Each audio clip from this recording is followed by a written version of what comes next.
what is linear programming problem, right?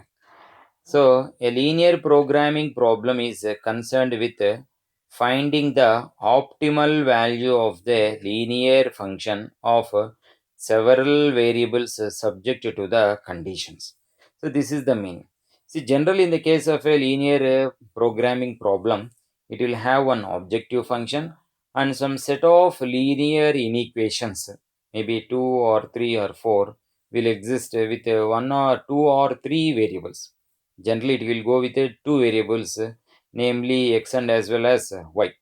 While the thing is, when you are going to change the variables should be non-negative. Non-negative in the sense it might be 0 or it might be greater than 0. So the variables are non-negative, right?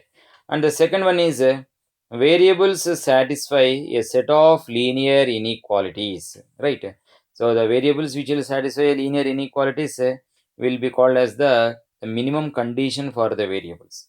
Generally, for a linear inequation, we'll have a set of points which will be satisfying the linear inequation. And the set of points, if we substitute in a graph, we are going to get one region.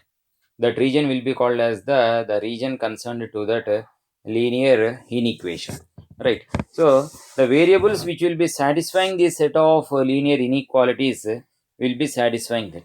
So the variables, the second one is known as the non-negative variables, and which will be finding for the optimal value of the linear function. Right, so linear function, we'll assume it as say f is equals to ax plus by.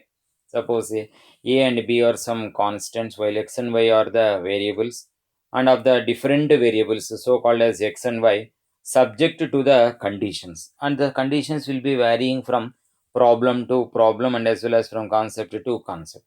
Like that, this linear programming value will be going to get some set of values. When we plot these linear inequations in a graph, we are going to get the region. And the region which is common for all these linear inequalities, linear inequations, will form a solution set, will form a concerned solution. And all these points will form the solution set to the linear programming problem. With all these linear values, we are going to get the region, and we'll get that region. With that region, we are going to get the vertices. And if we take the vertices and if we substitute the vertices in the objective function, say f is equals to ax plus by, that f is equal to ax plus by will be called as the values where you are going to get some maximum value or as well as the minimum value or as the optimal value. While the minimum value which you are going to get will be called as the minimum value of the linear programming problem, and the maximum value which is going to get for that function will be called as the maximum value of that function, right?